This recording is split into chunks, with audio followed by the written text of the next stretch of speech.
فذكر فإن الذكرى تنفع المؤمنين. الحمد لله نحمده ونستعينه ونستغفره ونؤمن به ونتوكل عليه ونعوذ بالله من شرور أنفسنا ومن سيئات أعمالنا. من يهده الله فلا مضل له ومن يضلله فلا هادي له. ونشهد أن لا إله إلا الله وحده لا شريك له. ونشهد أن سيدنا ونبينا ومولانا محمدًا عبده ورسوله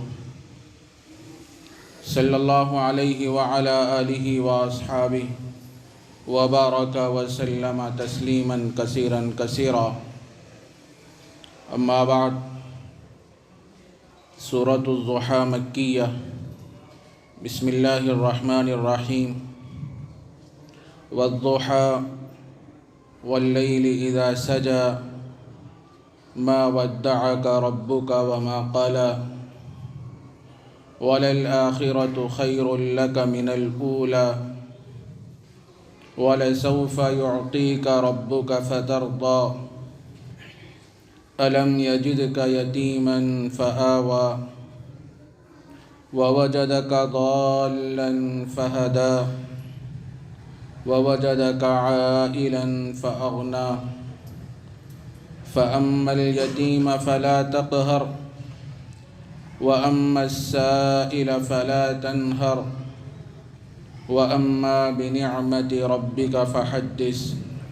صدق اللہ العظیم. معزز حاضرین کرام، سابقہ سورۃ اللیل میں حق تعالی جل شانہ نے اعمال کی جزا اور سزا کا تذکرہ فرمایا، اور یہ بات بھی ارشاد فرمائی کہ ان سعیکم لشتی، کہ تمہاری کوششیں مختلف ہیں. حق تعالی جل شانہ نے انسان کو اس دنیا میں پیدا فرمایا. پیدا فرمانے کے بعد ان کے اعمال مختلف ہیں. جو جیسا عمل کرے گا اس کے مطابق اس کو بدلہ دیا جائے گا یا اس کو سزا دی جائے گی. حق تعالی جل شانہ کسی بندے کو پیدا فرمانے کے بعد مجبور نہیں کرتے کہ تمہیں یہ کام کرنا ہی ہے، تمہیں یہ کام کرنا نہیں ہے. کسی بندے کو مجبور نہیں کرتے، بلکہ اللہ تبارک و تعالیٰ نے دو راستے بتا دیے. ایک راستہ اطاعت والا ہے، دوسرا راستہ اللہ کو ناراض کرنے والا ہے. اطاعت والے راستے پر چلو گے تو جنت نصیب ہوگی، اور اگر اللہ کو ناراض کرنے والے راستے کو اختیار کرو گے، وہ سرکشی والا راستہ، بغاوت والا راستہ، اس راستے پر چلو گے تو جہنم میں جاؤ گے. تو حق تعالی جل شانہ نے دو راستے متعین فرما دیے، بتلا دیے. اب انسان کا کام یہ ہے کہ انسان سوچے کہ اللہ نے مجھے دنیا میں کہے کے لیے بھیجا ہے اور مجھے کرنا کیا چاہیے. انسان کے دنیا میں آنے کا مقصد ہے اللہ کی عبادت، اللہ کی معرفت اور اللہ کی پہچان. وما خلقت الجن والانس الا لیعبدون، کہ میں نے جنات اور انسان کو جو پیدا فرمایا ہے وہ اپنی عبادت کے لیے اور اپنی معرفت کے لیے میں نے پیدا فرمایا ہے. جو انسان دنیا میں آنے کے مقصد کو مستحضر رکھ کے زندگی گزارے گا اور اپنے خالق اور مالک کو راضی کرنے کی فکر اور کوشش میں لگا رہے گا اور نبی اکرم صلی اللہ علیہ وسلم کے اسوے کی روشنی میں اپنی زندگی کو سنوارے گا، تو ایسا شخص کامیاب ہوگا، اور ایسے شخص کو اللہ تبارک و تعالیٰ جنت عطا فرماتے ہیں. اور جس کی زندگی نافرمانی میں گزرتی ہے، دنیا میں آنے کے مقصد کو مستحضر نہیں رکھتا، ظاہر ہے اس کا ٹھکانہ جہنم ہے. حق تعالیٰ جل شانہ نے سورہ اللیل میں یہ بات بھی ارشاد فرمائی. اور یہ بات بھی حق تعالیٰ جل شانہ نے یہ ارشاد فرمائی، دیکھو کوئی بھی کام کرو تو ایسا کرو کہ جس سے اللہ راضی ہو جائے، اللہ کے لیے کرو، لوجہ اللہ کرو، لوگوں کو دکھلانے کے لیے، شہرت کے لیے، فقر و مباحات کے لیے اگر تم کام کرو گے، ہو سکتا ہے کچھ دن لوگ تمہاری تعریف کریں، تمہاری واہ واہ کریں، لیکن تمہیں کامیابی نہیں ملے گی، سرخروئی نہیں ملے گی۔ کام کرو تو اللہ کے لیے کرو، اللہ کے رضا کے لیے کرو تو وہ کام بڑا پائیدار ہوگا، اللہ اس سے راضی ہوں گے۔ اور آخر کی جو آیتیں سورہ اللیل کی، وہ حضرت ابوبکر صدیق رضی اللہ تعالیٰ عنہ کے متعلق نازل ہوئی۔ گزشتہ درس میں آپ نے وہ ساری باتیں سماعت فرمائی۔ اب آگے کی جو سورت ہے سورۃ الضحیٰ، اس سورت کا ایک شان نزول ہے۔ ایک مرتبہ نبی اکرم صلی اللہ علیہ وسلم کسی بیماری کی وجہ سے 2-3 شب تہجد کے لیے نہیں اٹھ پائے، اور وحی کے آنے میں بھی تاخیر ہوئی۔ تو ابو لہب کی بیوی ام جمیل کہنے لگی کہ اے محمد، تیرے شیطان نے تجھے چھوڑ دیا ہے، العیاذ باللہ۔ اور دوسرے مشرکین یہ بھی کہنے لگے کہ محمد کے رب نے محمد کو چھوڑ دیا ہے، محمد سے ناراض ہے۔ مشرکین یہ باتیں کہنے لگے تو اس پر اللہ تبارک و تعالیٰ نے سورہ ضحیٰ نازل فرمائی اور نبی اکرم صلی اللہ علیہ وسلم کو تسلی دی، اور یہ بات ارشاد فرمائی، آپ ان کی باتوں سے مایوس مت ہو جائیے، اور آپ رنجیدہ ہو رہے ہیں تو رنجیدہ ہونے کی ضرورت نہیں ہے۔ اگر یہ لوگ بول رہے ہیں تو غلط بول رہے ہیں، جھوٹ بول رہے ہیں۔ آپ کے پروردگار نے نہ آپ کو چھوڑا ہے، نہ آپ سے ناراض ہے۔ تو اس پر یہ آیتیں نازل ہوئی ہیں۔ والضحیٰ، حق تعالیٰ جل شانہ قسمیہ کہہ رہے ہیں کہ قسم ہے دن کی روشنی کی۔ واللیل اذا سجا، اور قسم ہے رات کی جب وہ قرار پکڑے۔ سجا کے معنی قرار پکڑنے کے، مضبوطی کے آتے ہیں۔ جب رات کامل ہو جاتی ہے، گہری ہو جاتی ہے، تو تاریکی اس پر چھا جاتی ہے، اندھیرا چھا جاتا ہے۔ تو حق تعالیٰ جل شانہ نے ایسی رات کی قسم کھائی، اور اس میں اس بات کی طرف اشارہ ہے کہ جس طرح سورج کے بعد، سورج کی روشنی کے بعد رات کا آ جانا یہ ناراضگی کی دلیل نہیں ہے، بلکہ اللہ تبارک و تعالیٰ دن کو لانے کے بعد رات کو لاتے ہیں، رات کے بعد بھی دن کو لاتے ہیں۔ یہ اللہ کی قدرت ہے، یہ اللہ کی طاقت ہے۔ اس میں اس طرف اشارہ ہے کہ یہ مشرکین جو یہ کہہ رہے ہیں کہ آپ پر وحی نہیں آ رہی ہے، تھوڑے دن کے لیے وحی موقوف ہو گئی ہے، یہ اس بات کی علامت نہیں ہے کہ آپ کا پروردگار آپ سے ناراض ہے، اس بات کی بالکل علامت نہیں ہے۔ ما ودعک ربک وما قالا، آپ کے پروردگار نے نہ آپ کو چھوڑا ہے اور نہ آپ سے ناراض ہے۔ ویسے بھی آپ سے کوئی ایسی بات صادر نہیں ہوئی کہ جو کیا ہے اللہ کو ناراض کرنے والی ہو۔ علماء کرام نے لکھا ہے کہ جتنے انبیاء کرام علیہم السلام اس دنیا میں تشریف لائے، سب معصوم ہیں، گناہ ان سے نہیں ہوتے، غلطی کا صدور ان سے نہیں ہوتا، سب پاک اور صاف ہیں۔ اور ظاہر ہے نبی رحمت صلی اللہ علیہ وسلم جن کے صدقے میں اللہ نے اس کائنات کو وجود بخشا ہے، وہ کیسے غلطی کا ارتکاب کر سکتے ہیں، گناہوں کا ارتکاب کر سکتے ہیں؟ وہ تو کیا ہے، معصوم ہے۔ تو حق تعالیٰ جل شانہ فرماتے ہیں کہ اے نبی، آپ سے کوئی ایسی بات بھی صادر نہیں ہوئی ہے کہ جس سے ہم کیا ہے آپ سے ناراض ہیں، آپ سے خفا ہیں، کوئی بات آپ سے ایسی صادر نہیں ہوئی ہے۔ وَلَلْآخِرَةُ خَيْرٌ لَكَ مِنَ الْأُولَىٰ، اور آخرت آپ کے لیے بدرجہ بہتر ہے دنیا سے۔ حق تعالیٰ جل شانہ نبی اکرم صلی اللہ علیہ وسلم سے فرماتے ہیں کہ یاد رکھو کہ آخرت جو ہے نا، یہ آپ کے لیے بدرجہ بہتر ہے دنیا سے۔ ارے دنیا کی زندگی تو فانی ہے، دنیا کی نعمتیں فانی ہیں، عیش و آرام کے نقشے جو دکھ رہے ہیں یہ سب کچھ ختم ہو جانے والے ہیں، یہ ساری بہاریں ایک نہ ایک دن ختم ہو جائیں گی۔ آخرت کی جو زندگی ہے تو لامحدود زندگی ہے، وہ کبھی ختم نہیں ہونے والی زندگی ہے۔ وہاں کی نعمتیں بھی کبھی ختم نہیں ہوگی، تو ہم آخرت آپ کے لیے دنیا سے بدرجہ بہتر ہے، بدرجہ بہتر ہے۔ ایک مطلب تو یہ ہے۔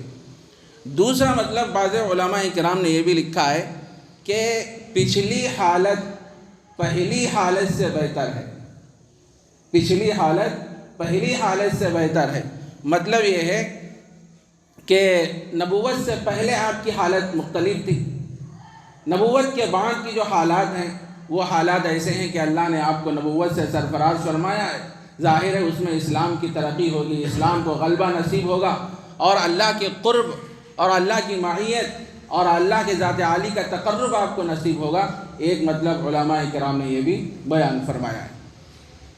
وَلَسَوْفَ يُعْطِيكَ رَبُّكَ فَتَرْضَىٰ، عن قریب آپ کا رب آپ کو دے گا پس آپ خوش ہو جائیں گے۔ آپ کا رب آپ کو اتنا دے گا کہ بس آپ کیا ہو جائیں گے؟ خوش ہو جائیں گے۔ یہاں حق تعالیٰ جل شانہ نے یہ نہیں فرمایا کہ کیا دیں گے، بس یہ فرمائیں کہ آپ کو دے گا تو بس آپ خوش ہو جائیں گے۔ مفسرین نے لکھا ہے کہ اللہ تبارک و تعالیٰ نبی اکرم صلی اللہ علیہ وسلم کو وہ چیزیں عطا فرمائیں جو آپ کو مرغوب تھیں، پسندیدہ تھیں۔ نبی اکرم صلی اللہ علیہ وسلم کو کیا کیا چیزیں مرغوب تھیں؟ اسلام کی ترقی، اسلام کی بلندی، اسلام کی نشر و اشاعت، اسلام کی ترویج، اللہ کی ذات عالی کا قرب، اور اسلام کا پورے عالم میں پھیلنا اور اس کا ہر خطے میں پھیلنا اور لوگوں کو وحدانیت کی تعلیم دینا اور ایک اللہ کی طرف بلانا، یہ ساری چیزیں نبی اکرم صلی اللہ علیہ وسلم کو محبوب اور پسندیدہ تھیں۔ تو حق تعالیٰ جل شانہ فرماتے ہیں عن قریب ہاں آپ کو وہ ساری چیزیں دیں گے، پس آپ کیا ہو جائیں گے؟ خوش ہو جائیں گے۔ حضرت شاہ عبدالعزیز محدث دہلوی رحمۃ اللہ علیہ نے آیت مذکورہ کے تحت بڑی عجیب بات انہوں نے لکھی ہے۔ انہوں نے فرمایا کہ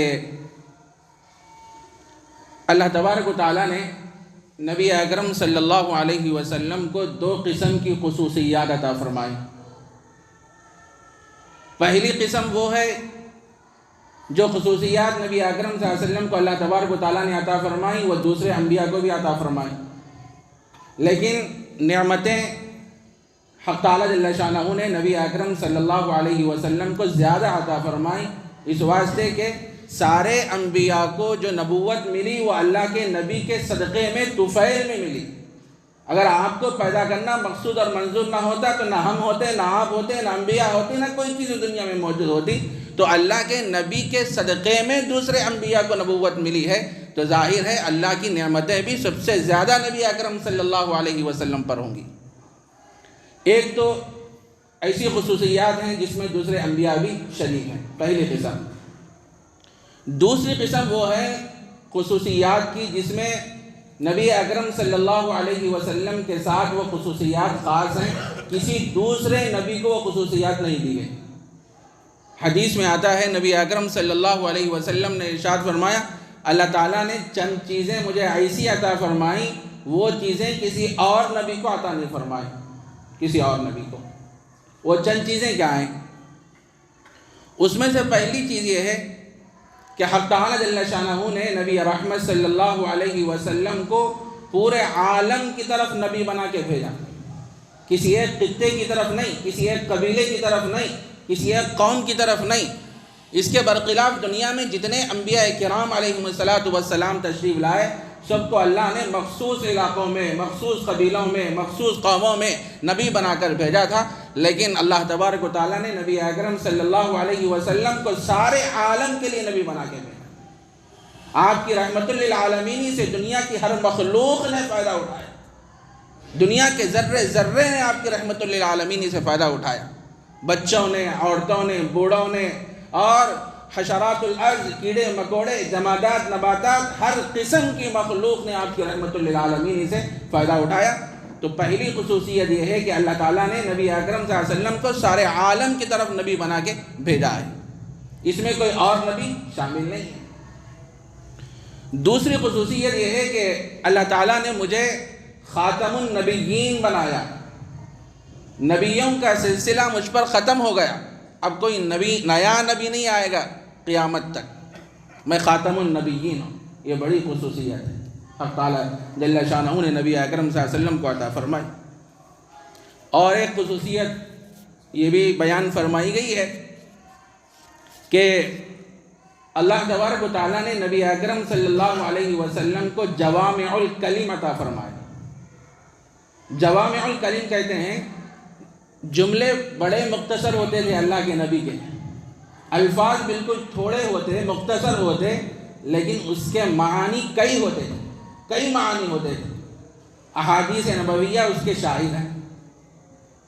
ایک لفظ تو مختصر ہے، الفاظ مختصر ہیں، لیکن اس کے کئی معانی ہیں، اس کو جوامع الکلم کہتے ہیں۔ اور اللہ تبارک و تعالیٰ نے یہ خصوصیت نبی اکرم صلی اللہ علیہ وسلم کو عطا فرمائی، کسی اور نبی کو عطا نہیں فرمائی۔ اور ایک خصوصیت یہ بھی بیان فرمائی گئی کہ اللہ تبارک و تعالیٰ نے مجھے رعب عطا فرمایا، کفار اور مشرکین مجھے دیکھ کے ڈرتے ہیں، ایسا رعب اللہ نے مجھے عطا فرمایا۔ اور ایک خصوصیت نبی اکرم صلی اللہ علیہ وسلم کی یہ بیان فرمائی گئی ہے کہ مال غنیمت میرے لیے حلال کیا گیا، دوسرے انبیاء کے لیے نہیں۔ مال غنیمت لڑنے کے بعد کفار اور مشرکین سے جو مال حاصل ہوتا ہے وہ ہمارے لیے کیا ہے، حلال کر دیا گیا۔ یہ بھی ایک خصوصیت ہے۔ اور ایک خصوصیت یہ ہے، سب سے پہلے نبی اکرم صلی اللہ علیہ وسلم کی امتی جنت میں جائیں۔ حدیث میں یہ بات بھی بیان فرمائی گئی ہے کہ جنت میں جانے کی جو صفیں ہوں گی 120 صفیں ہوں گی، لوگ قطار میں ہوں گے، 120 صفیں ہوں گی، ان میں سے 80 صفیں امت محمدیہ کی ہوں گی۔ اندازہ لگائیے کتنا قرب ہے، کیسی خصوصیت ہے حق تعالیٰ جل شانہ نے نبی اکرم صلی اللہ علیہ وسلم کو عطا فرمائی۔ اور ایک خصوصیت یہ بھی بیان فرمائی گئی ہے کہ تمام انبیاء اور مرسلین سے پہلے جنت میں داخل ہونے والے نبی رحمت صلی اللہ علیہ وسلم کی ذات گرامی ہوگی۔ اور اللہ کے نبی کے دائیں جانب ابو بکر صدیق ہوں گے اور بائیں جانب حضرت عمر فاروق رضی اللہ تعالیٰ عنہ۔ اور ہر نبی کو ایک حوض دیا جائے گا، وہ حوض کی شکل کیسی ہے واللہ عالم، اللہ ہی بہتر جانتے ہیں۔ ایک حوض دیا جائے گا ہر نبی کو، اور مجھے بھی ایک حوض دیا جائے گا، وہ اتنا بڑا ہوگا، اتنا چوڑا ہوگا کہ اس کا اندازہ نہیں کر سکتے۔ ایسی خصوصیات حق تعالیٰ جل شانہ نے نبی اکرم صلی اللہ علیہ وسلم کو عطا فرمائی۔ جب یہ آیت نازل ہوئی نبی اکرم صلی اللہ علیہ وسلم پر، وَلَسَوْفَ يُعْطِيكَ رَبُّكَ فَتَرْضَىٰ، عن قریب آپ کا رب آپ کو اتنا دے گا کہ آپ راضی ہو جائیں گے۔ جب یہ آیت نازل ہو گئی تو نبی اکرم صلی اللہ علیہ وسلم یہ بات ارشاد فرمائے، اِذًا لَا أَرْضَىٰ وَاحِدٌ مِّنْ أُمَّتِي فِي النَّارِ، میں اس وقت تک راضی نہیں ہوں گا، میں اس وقت تک راضی نہیں ہوں گا جب تک کہ میری امت میں سے کوئی آدمی جہنم میں سے نہ نکل جائے، میں اس وقت تک راضی نہ ہوں۔ اللہ کے نبی نے یہ بات ارشاد فرمائی۔ امت پیاری۔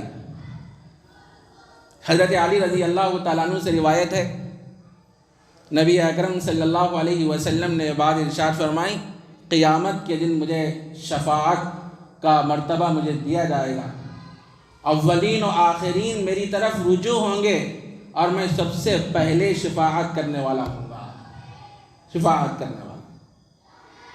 اور حضرت صحیح مسلم میں حضرت عمر بن عاص رضی اللہ تعالیٰ عنہ سے روایت ہے، نبی اکرم صلی اللہ علیہ وسلم نے قرآن مجید کی آیت ارشاد فرمائی، پڑھی، فمن تبعنی فإنہ منی ومن عصانی فإنک غفور رحیم۔ یہ آیتیں حضرت ابراہیم علیہ السلام کے متعلق ہیں۔ یہ آیتیں پڑھنے کے بعد پھر ایک آیت اللہ کے نبی نے یہ پڑھی، ان تعذبہم فإنہم عبادک وإن تغفر لہم فإنک انت العزیز الحکیم۔ اے اللہ، اگر آپ ان بندوں کو عذاب دیں گے تو یہ تیرے ہی تو بندے ہیں، اگر آپ ان کو معاف فرما دیں تو یہ بات آپ کے لیے سچتی ہے، آپ بڑے معاف کرنے والے، آپ بڑے غفور ہیں، بڑے رحیم ہیں، اپنے بندوں کو معاف کر سکتے ہیں۔ یہ آیت نبی اکرم صلی اللہ علیہ وسلم پڑھنے کے بعد اللہ کے نبی کے آنکھوں میں آنسو آ گئے۔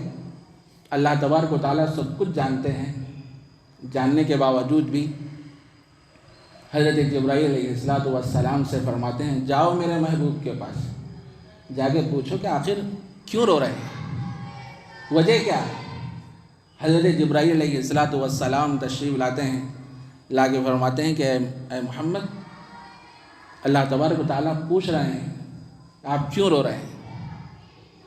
تو نبی اکرم صلی اللہ علیہ وسلم فرماتے ہیں کہ اس واسطے رو رہا ہوں کہ اللہ تبارک و تعالیٰ میری امت کی مغفرت فرما دے، میری امت کی مغفرت فرما دے، اس واسطے میرے آنکھوں سے آنسو جاری ہیں۔ اور یہ بھی دعا فرمایا کرتے تھے نبی اکرم صلی اللہ علیہ وسلم، اللہم امتی اللہم امتی اللہم امتی، اے اللہ میری امت کو معاف فرما دے، میری امت کی مغفرت فرما دے۔ کتنے رحیم اور کریم ہیں نبی اکرم صلی اللہ علیہ وسلم اپنی امت کے سلسلے میں۔ اس کے بعد حق تعالیٰ جل شانہ نے آگے کی آیت میں کچھ انعامات کا تذکرہ فرما رہے ہیں۔ الم یجدک یتیما فآویٰ، کیا آپ یتیم نہیں تھے بس ہم نے آپ کو ٹھکانہ دیا۔ اللہ کے نبی علیہ السلام اپنی والدہ محترمہ کے پیٹ میں تھے، حضرت عبداللہ انتقال کر گئے۔ حضرت عبداللہ کا جوانی کا زمانہ، جوانی کے زمانے میں جب اللہ کے نبی اپنی ماں کے پیٹ میں تشریف لائے حضرت آمنہ کے، تو لانے کے بعد حضرت عبداللہ کا انتقال ہو گئے۔ تو حق تعالیٰ جل شانہ وہی بات ارشاد فرما رہا ہے کہ آپ یتیم نہیں تھے تو بس ہم نے آپ کو ٹھکانہ دیا۔ اور ظاہر ہے حضرت عبداللہ کا جب انتقال ہو گیا، انتقال ہونے کے بعد انہوں نے کوئی مال نہیں چھوڑا۔ ارے کچھ مال ہوتا تو وہ بچے کی پرورش کر سکتے، ان کی تربیت، ان کی نگرانی، ان کا رہن سہن، ان کا انتظام سب کچھ ہو سکتا، لیکن حضرت عبداللہ نے کوئی مال بھی نہیں چھوڑا تھا۔ لیکن حق تعالیٰ جل شانہ فرماتے ہیں ہم نے ٹھکانہ دیا۔ کیسے ٹھکانہ دیا؟ اللہ تعالیٰ نے نبی اکرم صلی اللہ علیہ وسلم کی محبت حضرت عبد المطلب کے دل میں ڈال دی۔ روایتوں میں یہ بات ملتی ہے کہ جب حضرت عبداللہ کا انتقال ہو گیا، اس کے بعد اللہ کے نبی علیہ السلام پیدا ہو گئے، اس دنیا میں تشریف لائے۔ لانے کے بعد غالباً 6 سال تک اپنی ماں کے پاس رہے، تربیت میں رہے۔ ماں نے بڑی محبت سے آپ کو پالا پوسا۔ ایک دن حضرت آمنہ کو اپنے مرحوم شوہر حضرت عبداللہ کی قبر کی زیارت کا خیال پیدا ہوا۔ مدینہ منورہ کے قریب ایک مقام ہے دارالنالخا، وہاں حضرت عبداللہ کی قبر تھی۔ تو حضرت آمنہ کو یہ خیال پیدا ہوا کہ حضرت عبداللہ کے قبر کی زیارت کر کے آئیں۔ تو اللہ کے نبی ہیں، حضرت آمنہ ہیں اور ام ایمن، یہ تینوں مل کے وہاں پہنچتے ہیں دارالنالخا۔ پہنچ کے زیارت وغیرہ ہونے کے بعد مدینہ منورہ جاتے ہیں، وہاں بہت سے رشتہ دار تھے، ان سے ملاقات وغیرہ کرنے کے بعد مکے کی طرف روانہ ہوتے ہیں۔ تو ابوا نامی مقام پر حضرت آمنہ بیمار ہو جاتی ہے۔ جب حضرت آمنہ کو یہ بات معلوم ہو جاتی ہے کہ میری زندگی کا چراغ گل ہونے والا ہے، میں ہمیشہ کے لیے دنیا چھوڑ کے جانے والی ہوں، آنکھوں میں آنسو آ گئے حضرت آمنہ کے۔ بار بار نبی اکرم صلی اللہ علیہ وسلم کے چہرے انور کو دیکھ رہی ہیں۔ چھوٹے سے ہیں، 6 سال کی عمر ہے، اللہ کے نبی علیہ السلام کی بار بار دیکھ رہے ہیں اور آنکھوں میں آنسو ہیں۔ اس کے بعد حضرت آمنہ فرمانے لگے، بیٹا ہر زندہ ایک نہ ایک دن مر جائے گا، میں ہی مر جاؤں گی، لیکن میرا نام رہتی دنیا تک زندہ رہے گا، کیونکہ میں نے ایک طاہر اور طیب کو جنم دیا ہے۔ اس کے بعد کچھ نصیحتیں فرمائیں حضرت آمنہ، بیٹا ایک بات یاد رکھ لے، میں نے تیری نبوت کا خواب دیکھا ہے، وہ ضرور پورا ہو کر رہے گا، وہ ضرور پورا ہو کر رہے گا۔ حضرت آمنہ کا انتقال ہو گیا۔ کیا گزری ہوں گی نبی اکرم صلی اللہ علیہ وسلم پر۔ والد تو ماں کے پیٹ میں حمل کے زمانے میں چلے گئے، اور 6 سال کی عمر کے ہو گئے تو والدہ بھی دنیا سے رخصت ہو گئی۔ بہرحال آپ مکہ مکرمہ پہنچے۔ پہنچنے کے بعد حضرت عبد المطلب کی کفالت میں آ گئے۔ کتابوں میں لکھا ہے کہ حضرت عبد المطلب نبی اکرم صلی اللہ علیہ وسلم سے بڑی غیر معمولی محبت فرمایا کرتے تھے۔ اپنے بچوں سے زیادہ نبی اکرم صلی اللہ علیہ وسلم کو چاہا کرتے تھے۔ مکہ مکرمہ کے سائے میں ایک تخت بچھایا جاتا تھا، جس پر عبد المطلب کے بچوں کو بیٹھنے کی اجازت نہیں ہوتی تھی، لیکن نبی اکرم صلی اللہ علیہ وسلم بھاگتے ہوئے اس تخت کے قریب آتے، اور عبد المطلب کے بچے روک نہ چاہتے حضرت عبد المطلب فرماتے کہ اس بچے کو مت روکو، اور اللہ کے نبی کو اپنے پاس بلاتے، پیشانی کو چوما کرتے، بوسہ دیا کرتے تھے، اپنی صلبی اولاد سے زیادہ وہ اللہ کے نبی کو چاہا کرتے تھے۔ ایسی محبت اللہ تعالیٰ نے عبد المطلب کے دل میں ڈالا۔ بہرحال یہ زمانہ بھی لمبا نہیں گزرا، جب 8 سال کی عمر کے آپ ہو گئے، حضرت عبد المطلب بھی اس دنیا سے رخصت ہو گئے۔ اس کے بعد آپ ابو طالب کی کفالت میں آ گئے۔ بالکل اس کے بعد وہ جوانی کا زمانہ، اور پورا ساتھ دیا ابو طالب نے نبی اکرم صلی اللہ علیہ وسلم کا۔ یہ الگ بات ہے، ایمان سے مشرف نہیں ہوئے، اسلام میں داخل نہیں ہوئے، جسے چاہے ہدایت نہیں مل سکتی، اللہ جسے چاہے ان کو ہدایت دے سکتا، ہمارے چاہنے سے کچھ نہیں ہو سکتا۔ بہرحال ابو طالب کی کفالت میں آ گئے تو حق تعالی جل شانہ نے وہی بات ارشاد فرمائی، الم یجدک یتیما فآویٰ، کیا ہم نے آپ کو یتیم نہیں پایا بس ٹھکانہ دیا، ووجدک ضالا فہدیٰ، اور آپ کو بے خبر پایا تو پس ہم نے آپ کی رہبری فرمائی۔ یہاں پہ ضال کا ایک معنی یہ بھی ہے گمراہ کے، اور ایک معنی بے خبر۔ یہاں گمراہ کا ترجمہ کرنا مناسب نہیں ہے، اس واسطے مفسرین نے یہ بات لکھی ہے کہ یہاں ضال کا ترجمہ ہے بے خبر۔ ہم نے آپ کو بے خبر پایا تو پس ہم نے آپ کی رہبری کی، رہنمائی فرمائی۔ اللہ کے نبی علیہ الصلوۃ والسلام نبوت سے پہلے علوم نبوت سے بے خبر تھے۔ آپ کو معلوم نہیں تھا کہ میں نبی ہونے والا ہوں، علوم نبوت سے آپ بے خبر تھے۔ اس کا مطلب یہ ہے ہم نے آپ کو بے خبر پایا تو بس ہم نے آپ کی رہبری فرمائی، ہم آپ کو نبوت سے سرفراز فرمائے، خاتم النبیین بنائے، آپ کے صدقے میں دوسرے انبیاء کو نبوت ملی۔ اتنا بڑا اعزاز۔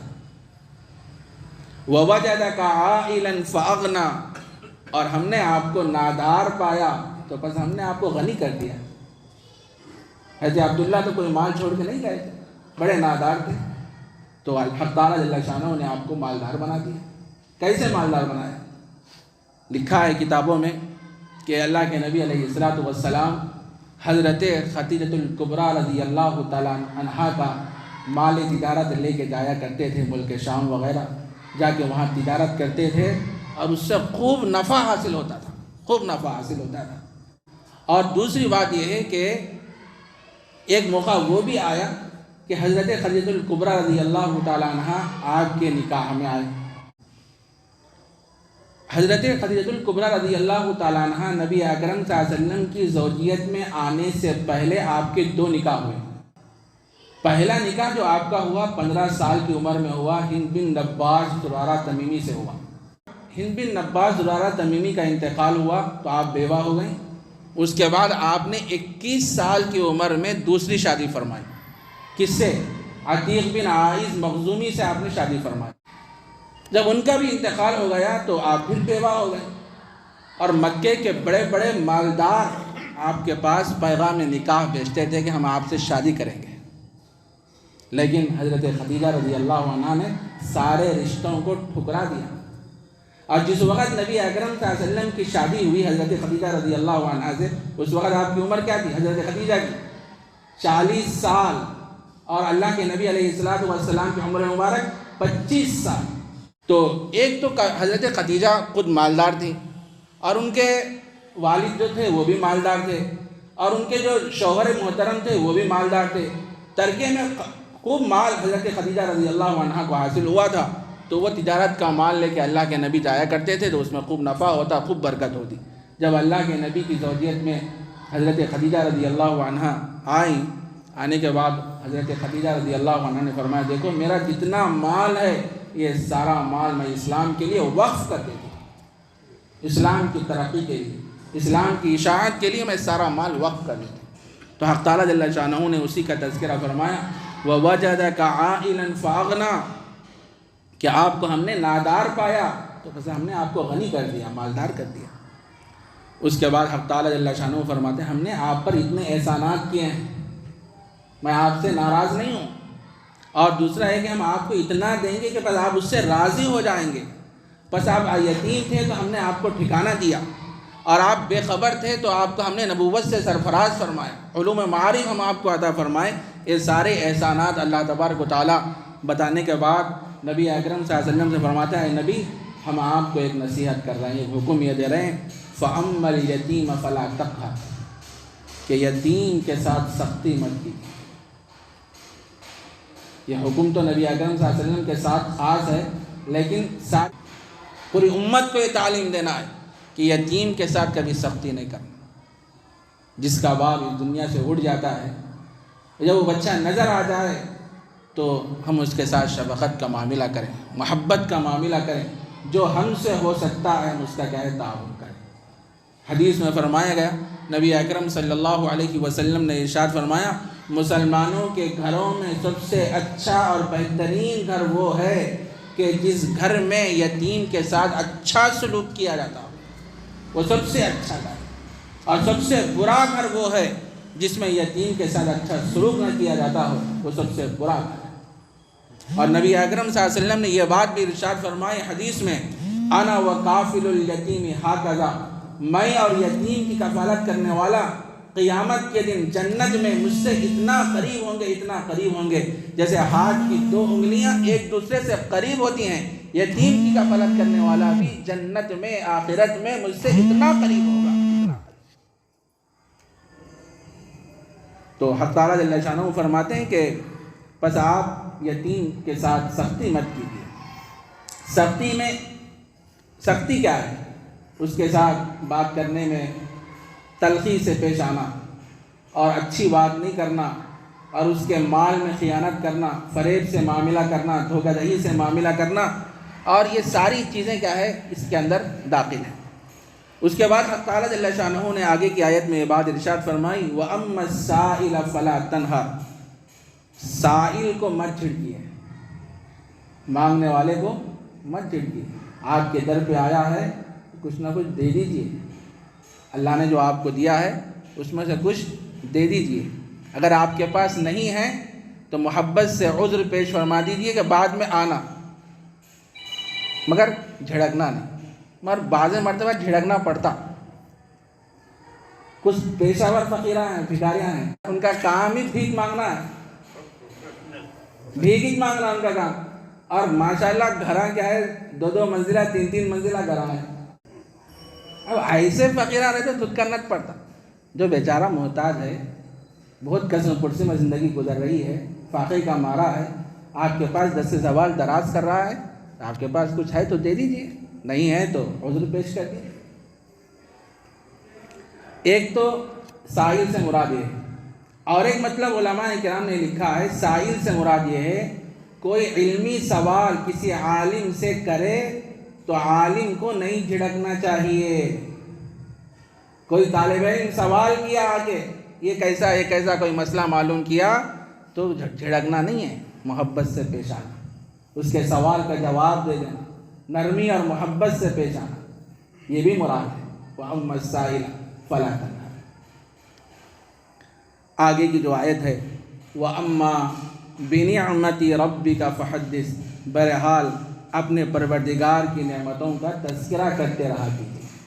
حق تعالیٰ جل شانہ نبی اکرم صلی اللہ علیہ وسلم فرماتے ہیں اے نبی آپ اپنے رب کی نعمتوں کا تذکرہ کرتے رہا کیجیے، جو نعمتیں اللہ نے آپ کو عطا فرمائی ہیں اس کو بیان کیجیے، لوگوں کے سامنے اس کو واضح فرمائی کہ میرے رب نے میرے ساتھ یہ انعامات مجھے عطا فرمائے، یہ انعامات سے مجھے سرفراز فرمایا ہے، اس کا اظہار کیجیے۔ اس کو بولتے ہیں تحدیث نعمت۔ اللہ جب کوئی نعمت دے تو اس کا اظہار بھی کرنا، لوگوں کے سامنے بیان کرنا، تکبرانہ انداز میں نہیں بلکہ شکر کے جذبات کے ساتھ۔ میں اس قابل تو نہیں تھا، اللہ نے مجھے ایسے ایسے انعامات سے سرفراز فرمایا، اس کا ذکر ہمیشہ آدمی کرتے رہنا لوگوں کے سامنے۔ تو حق تعالیٰ جل شانہ نبی اکرم صلی اللہ علیہ وسلم فرماتے ہیں ہم نے آپ کو کیسی کیسی نعمتیں عطا فرمائی۔ آپ یتیم تھے تو ہم نے ٹھکانہ دیا، بے خبر تھے تو ہم نے آپ کی رہبری فرمائی، اور آپ کو ہم نے ایسی ایسی چیزیں عطا فرمائی جس سے آپ راضی ہو گئے۔ تو آپ کا کام یہ ہے کہ نعمتوں کا آپ تذکرہ کرتے رہیے لوگوں کے سامنے، حق تعالیٰ جل شانہ نے مجھ پر کیسے کیسے انعامات فرمائے۔ تو میرے عزیز دوستوں بزرگوں، جب بھی آدمی کو کوئی نعمت مل جائے تو آدمی کیا ہے اس نعمت کا اظہار کرے، اور نعمت کے اظہار میں یہ جذبہ ہونا چاہیے کہ اللہ راضی ہو جائے، اس جذبے کے ساتھ کریں۔ اگر تکبرانہ انداز میں ریاکاری کے جذبے کے ساتھ اگر ہم کریں گے لوگ میری تعریف کریں تو تو پھر آدمی کو کوئی ثواب نہیں ملتا. حق تعالی جل شانہ ایسے عمل سے کیا ہوتے ہیں؟ ناراض ہو جاتے ہیں. اور دوسری بات یہ ہے اللہ نے کسی کو مال عطا فرمایا ہے, مال و دولت اس کے پاس خوب ہے, تو اس کا اظہار بھی ہونا. لوگوں کے پاس کروڑوں روپے رہتے, پھٹے پرانے کپڑے پہننے کے رہتے, اچھا گھر لے سکتے, لیکن وہی فقیر کی زندگی. ارے اس کا اظہار کرو, نعمتوں کا اظہار, شکر کرو اللہ کا. اللہ میں تو قابل نہیں تھا, آپ نے مجھے اتنا مال عطا فرمایا, آپ ہی دینے والے ہیں. نعمتوں کا اظہار ہونا چاہیے. ایک مرتبہ حدیث میں آتا ہے نبی اکرم صلی اللہ علیہ وسلم کی خدمت میں ایک صاحب آئے, بڑی خستہ حالت میں آئے, بالکل کپڑے معمولی کپڑے ایسا پہن کے آئے. تو نبی اکرم صلی اللہ علیہ وسلم نے فرمایا کہ کیا تمہارے پاس مال نہیں ہے؟ تو وہ صاحب کہنے لگے کہ ہاں میرے پاس مال ہے, اللہ نے مجھے مال عطا فرمایا ہے. تو نبی اکرم صلی اللہ علیہ وسلم نے فرمایا اگر اللہ نے تمہیں مال عطا فرمایا ہے تو اللہ کی دی ہوئی نعمتوں کا اظہار بھی ہونا چاہیے. لیکن ہماری حالت یہ ہے بھائی, بہت کچھ ہوتا ہے ہمارے پاس, وہی سوکھی روٹی, وہی دال, اور وہی پرانے کپڑے 10 سال 5 سال ہوتے ہیں, کبھی بدلتے نہیں, کبھی نئے کپڑے لاتے نہیں. ایسا بالکل نہیں ہونا چاہیے. اللہ نے دیا ہے, اچھے سے اچھے گاڑی میں پھرو, فخر و مباحات نہیں ہونا, اچھے سے اچھے گھر میں رہو. مگر ہم لوگ رہتے نہیں, مال جمع کر کے رکھتے, وقت آ جاتا سارا چھوڑ کے چلے جاتے, اب دوسرے کیا ہے قابض ہو جاتے. یہ مال کسی کے ساتھ وفا کا معاملہ نہیں کرتا. جب تک آدمی ہے ساتھ ہے, جب آدمی چلا گیا ختم, وہ مال دوسروں کے پاس آ جاتا. جو آج کل لڑائی جھگڑے چل رہے ہیں سب کیا ہے؟ آدمی یوں چلے گیا, دوسرے دن بیٹھک ہوتی گھر میں, کیا کیا چھوڑ کے گیا ہے, پورے تقسیم. اب وہ تقسیم کے وقت بھی مسئلہ, میں بڑا بھائی, میں منجلا بھائی, میں چھوٹا بھائی, میرے کو اتنا ہونا. آج کل لوگ جو ترکے کو تقسیم کرتے وقت اپنی بہنوں کو چھوڑ دے رہے, وراثت سے محروم کرتے رہے. بیان یہ سورہ ضحیٰ کا ترجمہ اور قدر تشریح تھی جو آپ حضرات کی خدمت میں پیش کی گئی ہے. اللہ تعالی ہم سب کو ان باتوں پر عمل کرنے کی توفیق عطا فرمائے. وآخر دعوانا ان الحمد للہ رب